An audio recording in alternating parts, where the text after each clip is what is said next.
Hello friends, Tony Bacigalupo here, and I want to talk about alternatives to video meetings. This is super important as we live in a world where so many people are relying on Zoom, other kinds of video meetings, so much that we're burning out.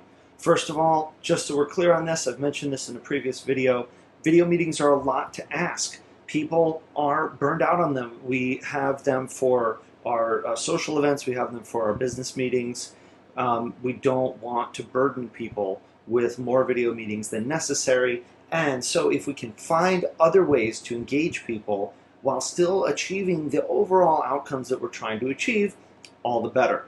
And in addition, we want to think about not just the amount of time people are spending on video, but what it means to ask of people to be on video. You have to have the right kind of lighting and environment and ability to be completely dedicated, seated, comfortable in that position. There's a lot of issues with video, a lot of accessibility issues, and new ones because of COVID. So looking at alternatives here.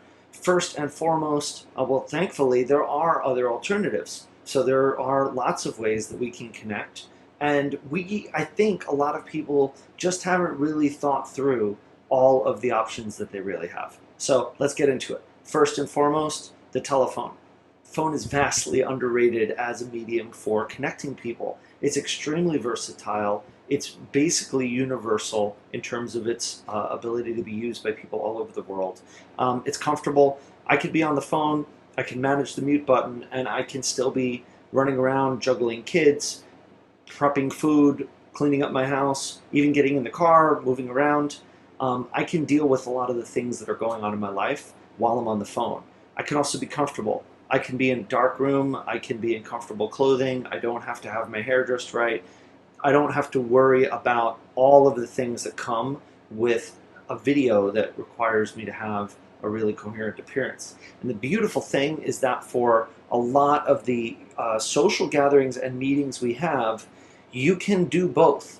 I've also mentioned in another video how to degrade gracefully. So you can do a video meeting, but you can emphasize to people, hey, if you don't want to be on video, here's the dial-in number. You can push this number right on your phone. It'll put in the code automatically, and you can join the meeting by your telephone. So I'm a big fan of phone. I've done phone-only social gatherings, and I think they're amazing. There's a lot more to be explored there.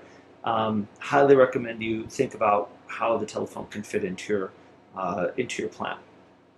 Next up is just text messaging. Again, it's something that we kind of underrate because it's such an important part of our life, but community engagement through text during COVID has been, I think, a huge, huge value because, again, we are dealing with a lot of people who don't have total control over their schedules. They're dealing with kids at home, they're dealing with perhaps medical challenges with their families, they're dealing perhaps with just emotional challenges of everything that's going on. And so if you can give people the ability to engage with one another through an asynchronous medium that's really convenient, really easy to just kind of tap away a few words and be able to keep in touch with somebody, then you can keep people engaged and keep people feeling like they're a part of a community in a valuable way without asking more of them than they're able to give. One of the problems that we see right now in community is that so many people are just too busy to participate in a lot of community programming.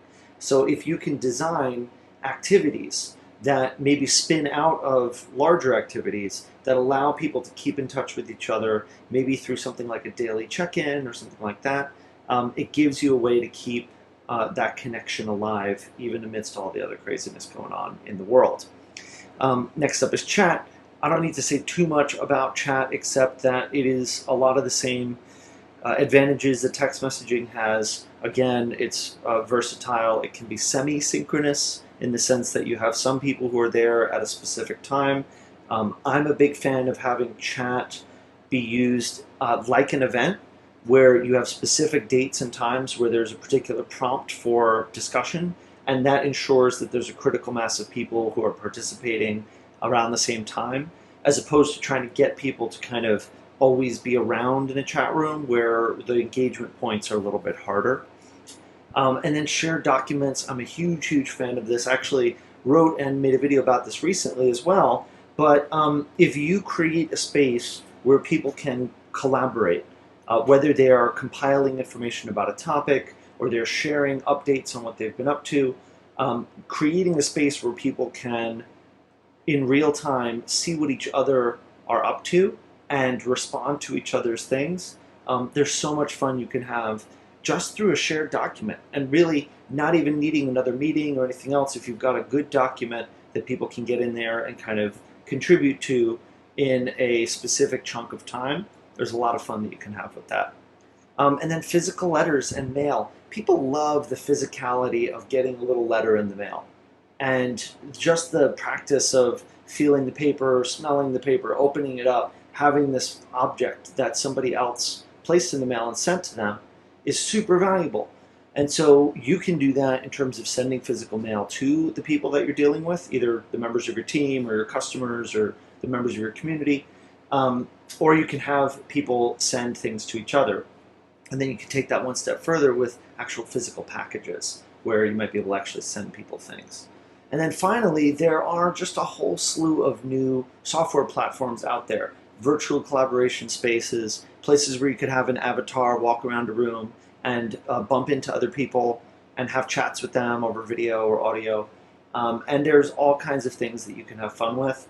Personally, I think people are a little bit too focused on this right now, because I think ultimately, right now, what's going to make the difference in terms of fostering real connection in a remote setting is how you approach the design process and facilitating activities that generate really deep connection through the shared interests and hopes and dreams and needs of the people that you're working with. And so I don't want people to get too caught up in the tech of it. If we step out, we think of it more from a process of meaningful connection design, that's what's really going to help us generate the best outcomes. And then we can map all these different tools that I've mentioned here accordingly. And I think that'll help get you on a good track. I hope this is helping you rethink some of the programming you're doing. And if you have any questions, of course, feel free to reach out. I'm available for one-on-one strategy work, and I've also got some materials, some courses, and some other things you should be able to find in the description attached to this video. Hope it's been super valuable to you. Let me know what you think. Leave me a comment. Shoot me a message. Would love to hear more.